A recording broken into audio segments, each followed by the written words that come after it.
O desafio da riqueza, das riquezas.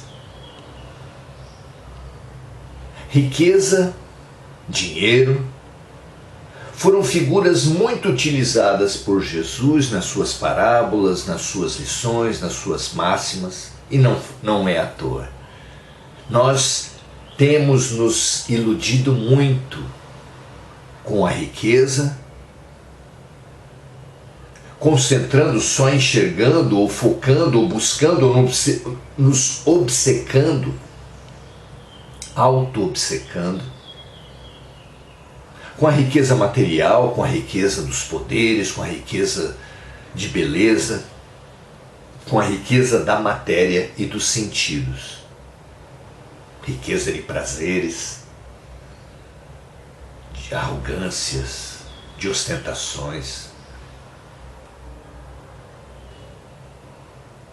Temos, porém, muitas riquezas, muitas outras. E todas elas merecem e precisam da mesma reflexão.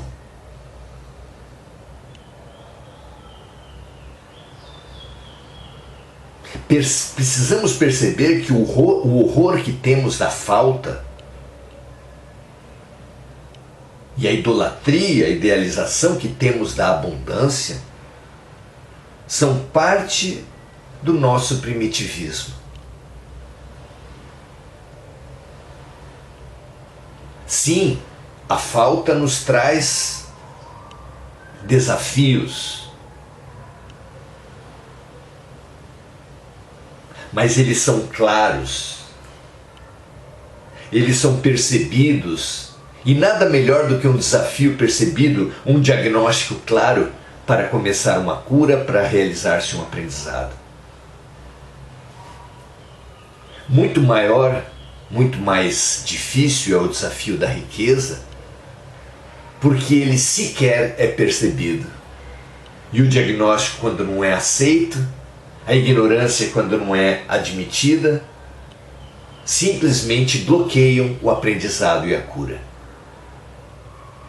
Precisamos demais perceber os desafios da riqueza, porque todos somos ricos. E quando não percebemos esses desafios, sucumbimos. Vamos lá? Na carta aos Romanos, capítulo 11, versículos 20 e 21, nós lemos assim: está bem, pela sua incredulidade dos judeus, a nação de Jesus, os judeus, a nação de Jesus, foram quebrados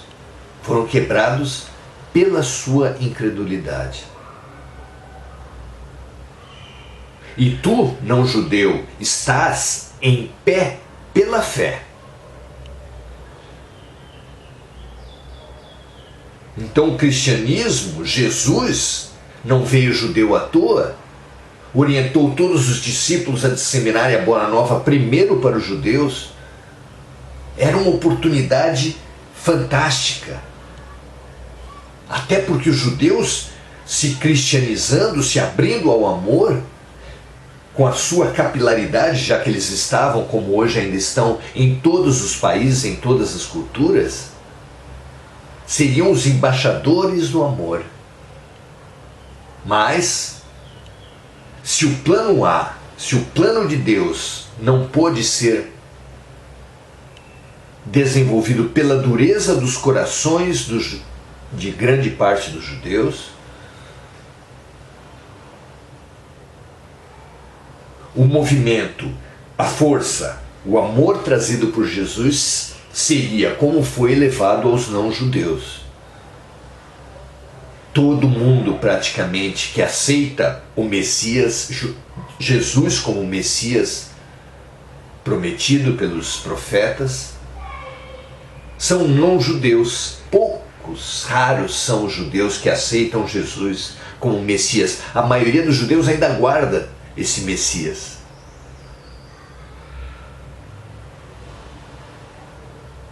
Não é interessante isso?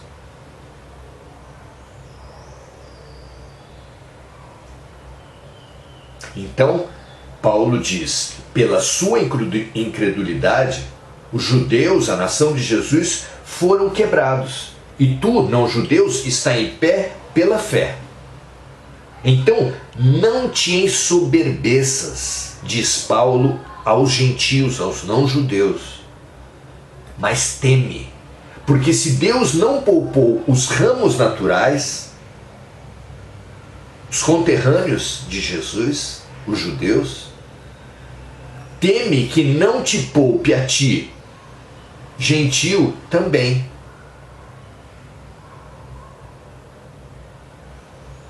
Então, sofreram os judeus por não aceitarem o remédio prescrito pelo sublime médico de Deus, Jesus Cristo. O Consolador Prometido veio com sede na França, um segundo povo escolhido, que naquele tempo era o centro da chamada inteligência, da filosofia, da ciência na Europa e, consequentemente, para o mundo todo. Mas também os franceses se fecharam em arrogância, em orgulho, rechaçando o Consolador Prometido de suas terras. Pois o Consolador Prometido veio para o Brasil, o grande país espírita do mundo, proclamado pelos próprios espíritas como coração do mundo, pátria do Evangelho. Mas aqui Paulo fala para os gentios que substituíram os judeus no acolhimento ao cristianismo, fala para eles, não te ensoberbeças. E a mesma mensagem cabe, é claro, para os brasileiros. Não nos tornemos arrogantes, não nos tornemos soberbos, não nos envaideçamos. Ao contrário, humildade é o grande caminho da expansão do ser. Como proclamou Sócrates, só sei que nada sei, como proclamou Jesus, bem-aventurados os humildes, deles é o reino dos céus. Pensando no geral, a abundância traz responsabilidades. Jesus deixa claro isso ao proclamar, mais será cobrado daquele que mais recebeu. Capacidades, habilidades, experiências, revelações precisam ser bem utilizadas. Até mesmo os erros são recursos depositados na conta de cada um, indivíduos e povos. Se você foi avarento, arrogante, se cometeu quaisquer crimes, na verdade se é ainda viciado, e está em consciência, em abstinência do seu vício, como avançar em sua cura sem ajudar quem não tem consciência? Como poderemos honrar, como os judeus podiam honrar o legado dos céus do cristianismo, se não disseminando o amor do Cristo?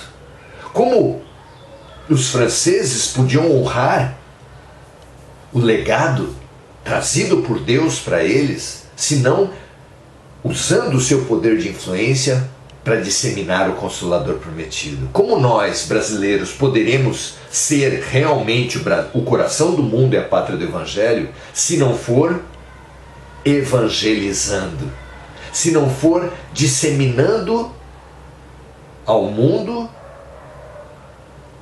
a partir do preenchimento de nós mesmos? O pincel, para pintar a parede, precisa pintar antes a si mesmo. Deus está esperando isso de nós. Que nós tenhamos essa consciência, não nos ensoberbemos, como Paulo aqui alerta os gentios, e assumamos a única maneira de honrar os legados, mesmo que tenhamos errado muito, como todos os povos erraram, podemos, como Paulo, judeu, primeiro perseguidor dos cristãos, acordarmos ainda em vida, agora, para os nossos erros, admitir nossos erros e nos colocarmos a serviço do amor. Coloque-se agora a serviço do amor.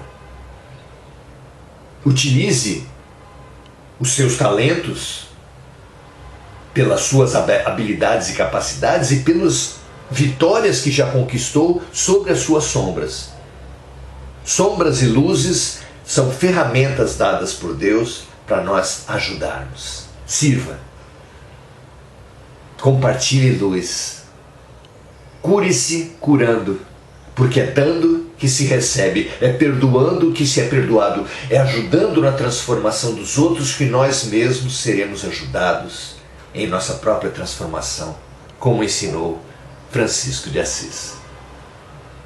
Um grande abraço, paz e luz para todos nós.